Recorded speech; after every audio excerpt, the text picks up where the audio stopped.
जन्माष्टमी की कहानी।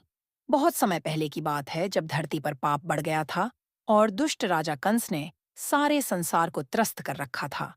राजा कंस की बहन देवकी के पति वसुदेव एक सज्जन और धर्मपरायण व्यक्ति थे।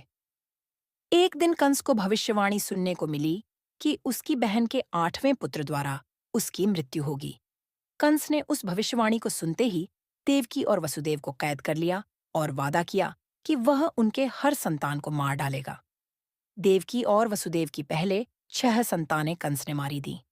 जब 7वां गर्भ देवकी के पेट में आया तो भगवान विष्णु ने इस गर्भ को योगमाया के रूप में गोकुल के नंद बाबा और यशोदा के घर भेज दिया। इस प्रकार 8वें पुत्र के रूप में भगवान श्री कृष्ण का जन्म हुआ। जन्म की रात, अंधेरी और घबराई हुई रात में एक अद्भुत चमत्कार हुआ। वसुदेव ने एक दिव्य प्रकाश देखा और बच्चे के जन्म के साथ ही जेल की दीवारें खुल गईं।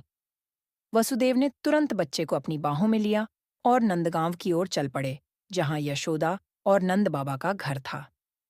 गोकुल की ओर जाते समय वसुदेव ने हर नदी को पार किया। यमुना नदी को पार करने के लिए उन्होंने देखा कि पानी ने खुद को 2 भागों में बांट दिया।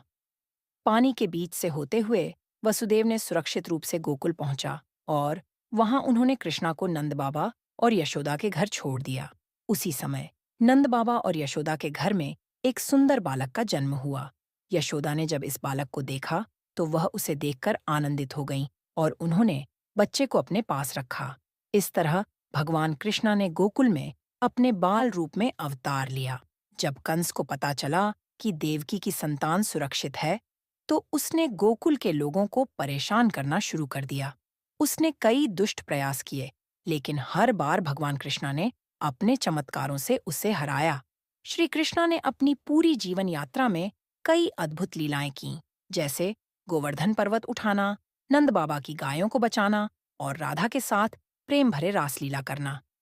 इन लीलाओं के माध्यम से उन्होंने भक्तों को सिखाया कि जीवन में धैर्य, सच्चाई और भक्ति ही सबसे महत्वपूर्ण है।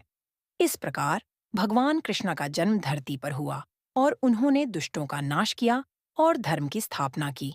उनका जन्म हर वर्ष जन्माष्टमी के दिन बड़े धूमधाम से मनाया जाता है, जिसमें लोग उनकी पूजा करते हैं, झूला झूलते हैं और उनकी दिव्य लीलाओं का आनंद लेते हैं। और इस तरह भगवान कृष्ण की जन्म की रात ने पूरी धरती को एक नई दिशा दी और उनका संदेश आज भी हमारे दिलों में बसा हुआ है।